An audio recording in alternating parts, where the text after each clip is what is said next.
Oh, hello! I was just doing a little bit of late night reading before I was off to bed. Dinosaurs. Welcome to my toy room. I'm Chris, and thank you so much for joining me on my very first episode of Playing with Toys.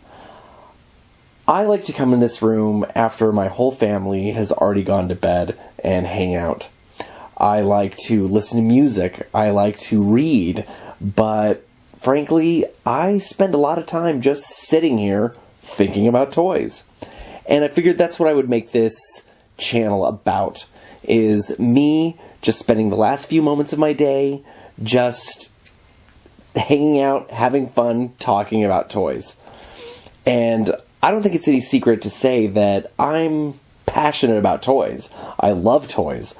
I'm nearly 40 years old now, and I find myself loving them only more and more. And with that, I would like to show you some of the things that I have in this collection, in this room, that would give you an idea about the kinds of things that I'm passionate about. It's mostly action figures, but I think you'll find that it spans both modern and vintage. And let me just show you some of that stuff.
It is often in these late-night reflections that I wonder what qualities make a toy truly great.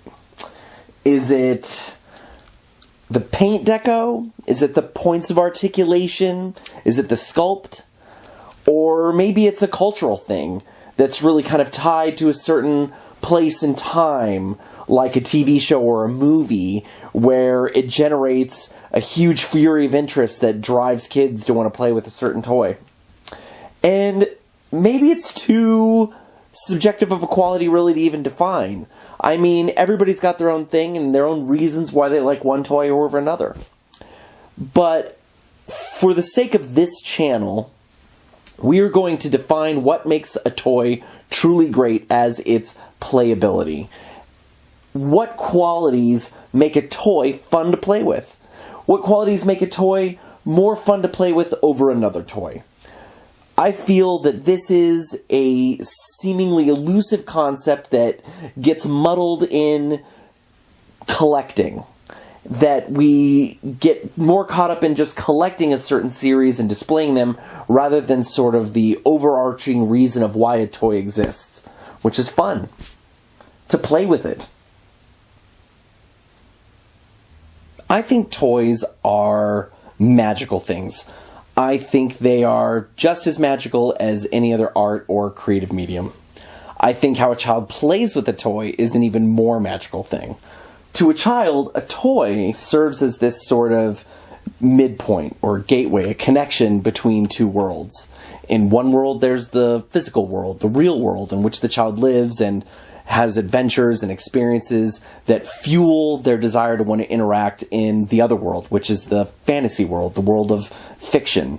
And the toy represents their ability to interact in that world that sort of drives the narrative where this alien really exists and the Space Marines have to battle it in order to win the day. And what I find fascinating is that the two worlds affect each other. Where in the real world, the child will have experiences that will fuel the desire to want to play out their scenarios in the fantasy world.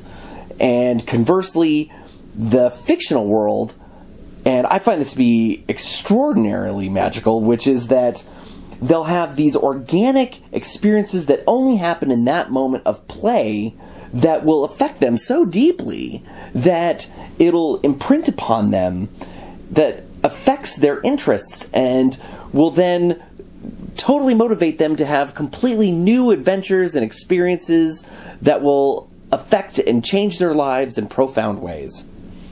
And I think that when you look at the magnitude of that, when you think about how profound that is, we as collectors aren't just here for nostalgia, for just the need to just collect toys.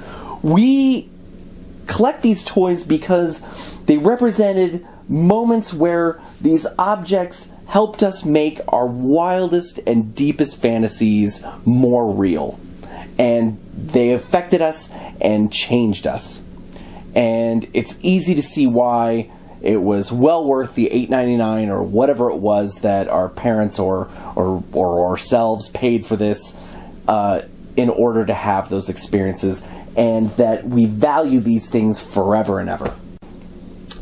At the same time, I think that the moment we use the term playability in context to toys, it brings out this universal stigma that anybody who played with their toys past age 8, even, that they are aware of what I'm talking about, which is that if you were caught playing with your toys past a certain age, that you'd face possible ridicule, rejection, and just being made fun of by your peers. I remember personally feeling extremely self-conscious and insecure because I really held on to playing with my toys for a long time. And, I think it was even in my summer after my freshman year of high school that I would not let anybody come over to my house. That was, unless we were very close friends and you wanted to play with those toys with me. And I think back on that and how kind of ridiculous that is and all those things, and all that is what it is.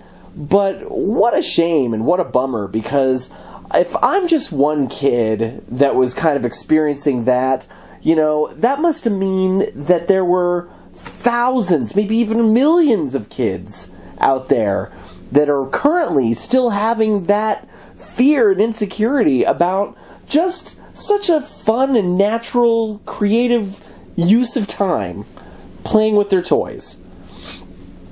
And I think what is interesting, and the point I'm kind of trying to make is, I think that mentality still permeates into adult collecting as well. And I think that could be ridiculous to a lot of people, but I think that there's a certain self-consciousness that an adult has when we've gone out and spent all this money and all this time to decorate and pose these things, and is it all just for nostalgia? I don't know. It seems like, why don't we just go that one step further and actually play with them? But maybe it's not that simple. I think I fully recognize the ridiculousness of my statement where I sort of condemn adult toy collectors for not playing with their toys. And it's not like I'm above it or anything like that at all. I go out and I buy these toys. I either open them or don't open them. I sit them on a shelf for long periods of time and don't touch them, just as any adult collector would. And it's not like playing with them is an altogether easy thing to do either. Children have a built-in psychology that just allows them easily to blur the lines between fantasy and reality. And given that, with all the time constraints and all just the responsibilities just being an adult, perhaps just getting them, putting them on a shelf is the limit of our ability to interact with them. And it's enough to just sit there and be in the presence and just look at it and reminisce and enjoy how awesome that thing is that we loved as a kid or love now. And to just have it like that. But having said all that, and given all that, I want to play with my toys, man. And I don't mean like just grab it, fiddle with it, and tinker with it like I know you guys are watching, so I'm sort of self-consciously playing with it. I'm talking about a total loss of the moment. I'm talking about being fully immersed in a toy playing experience in which I'm not aware of anything else in the world but me and playing with this toy like it's a real thing. And I can't help but to think that anybody who spends all this money on all these wonderful and amazing toys doesn't want that too. And I think that's largely what I just want to speak to in this. I want to talk to all of us that wants to play with these toys. I wonder how many toy collectors are out there that are like me, in that we don't build our collections based on the need to complete a collection or how great they look on a shelf, but each purchase was made with the specific intent of desiring to know how much fun could be had from each one. And I think about it, and I think the very same mentality I had when I was a kid in choosing a toy is the very same mentality I have now.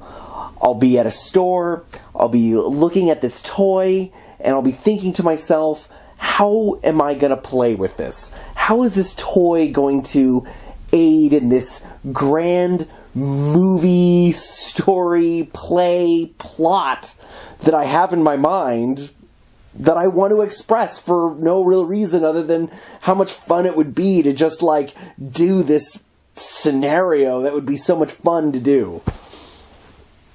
I don't know. But I think about it and I think that most, if not all, collectors would know exactly what I'm trying to say. That there's just something about a toy that catches our eye that we think to ourselves, that would be fun. Capturing that feeling of how much fun we had playing with our toys is at the center of why I made this channel.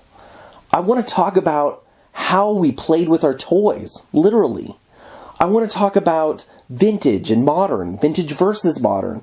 I want to review toys, except I don't want to focus solely on points of articulation, paint deco, and sculpt, except in how those qualities affect the toy in positive or negative ways as far as its playability. I want to talk about action features and accessories and how those qualities either detract or promote the toy's playability.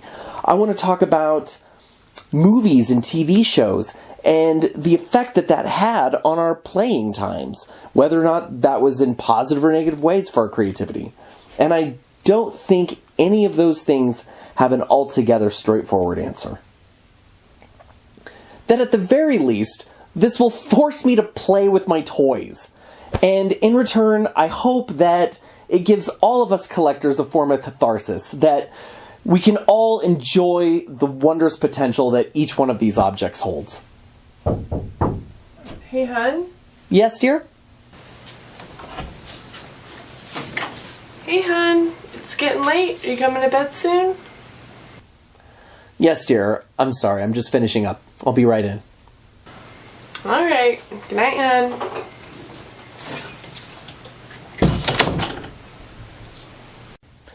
Well, it looks like I have to say goodnight. But let me leave you all with this. Be passionate about something. People who are passionate about something, they can't help it. It overtakes them. They make the world a better place by the attention they give to certain things. I would way rather be passionate about something like toys and action figures than the person who judges that person for it. So, with that, until I can sneak away for another nightly session like this, I'm going to say goodnight to you all. And you all have a great day too.